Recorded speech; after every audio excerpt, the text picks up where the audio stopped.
So once you get out, man, like I know hip hop has always been a part of our culture. At what time, who introduced hip hop to you? And at what time did you start rapping yourself? Well, the first, well, you know, again, I'm made in the 70s, grew up in the 80s. So, of course, we had Run DMC, the Fat Boys, LL Cool J. But when I really turned out by hip hop, by rap, was when I heard Ice-T, 6 in the morning. Gotcha. It was something about just the gangster shit that was alluring, you know. And when I heard, it was Squeeze the Trigger. Okay. So when I heard Squeeze the Trigger, I was like, damn, what is that? You know, and that's what really made me start tapping into the gangster rap.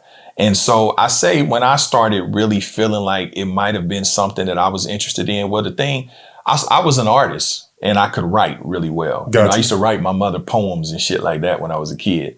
So I think just being an artist, it was a natural probably progression for me to go into some type of written expression. So that came through the music, you know. And so I say probably with Eazy E. When I heard Eazy E, I knew I could do that shit. I was like, okay, the boys in the hood is always, oh yeah, I'm gonna do this shit. So I started writing little raps and it was always in the cadence of Eazy E, you know. So that's who I mimicked at first. And you gotta think, this is late 80s. Right. You know what I mean? So I'd be in class, I'd be in middle school, and that's how it started, me trying to be like Eazy. Damn, okay. Being in Kansas City, Midwest as well, just like me, Michigan, Detroit, I was more influenced by East Coast than West Coast, although I was a Pac fan, but I listened to more Wu-Tang, you know what I'm saying, Tribe Called Quest. That was more my range. Okay. In Kansas City, although we kind of in the middle, where do you see like Kansas City was more influenced by West Coast more than East Coast? Absolutely. And specifically the Bay Area. The Bay Area and Kansas City have always had a kinship, excuse me, always had a connection with the streets and through music. Gotcha. So yeah, so when you talk about, you know, Too Short, E40, Mac Dre, Spice One, you know, these were superstars to us. You know what I mean? So yeah, specifically the Bay Area. Gotcha. Yeah.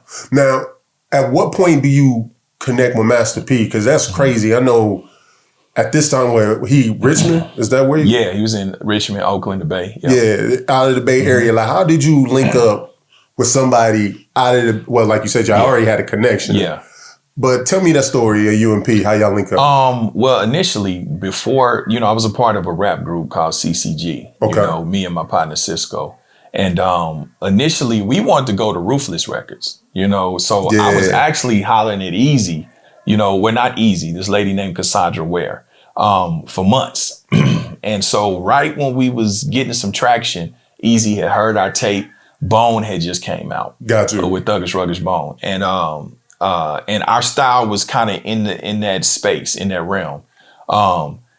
She had told me, she was like, yeah, Eazy, you know, heard the tape. He liked it. You know, somebody gonna be getting back with y'all. And then a few months later, Eazy died. Oh, damn. Yeah. So I was back to the drawing board, you know, so I started sending tapes out to, you know, independents. I didn't understand. I didn't have the verbiage of majors. I knew that when I sent tapes to Jive and places like that, they would send them back stamped, we don't accept unsolicited material. I didn't even know what that meant. So Eazy passed away as we were trying to get with Ruthless, you know, and so we had to go back to the drawing board, you know. So I ended up sending tapes to Black Market Records, to Rap A Lot, just the people who I thought were accessible, you know, because I kept getting the tapes back from the major saying they don't accept unsolicited material. So basically, man, I filled up P's voicemail. You know what I mean? I called him every day, all day, and I would make sure nobody else could leave a message in that bitch, you know, and eventually I got on his nerves. And so I think he sent Serve to go get the tape, listen to it. And so he called and was like, man, like, I want y'all to come and do Down South Hustler. So that was the first record that we did, which was the song R.I.P. on Down South Hustler.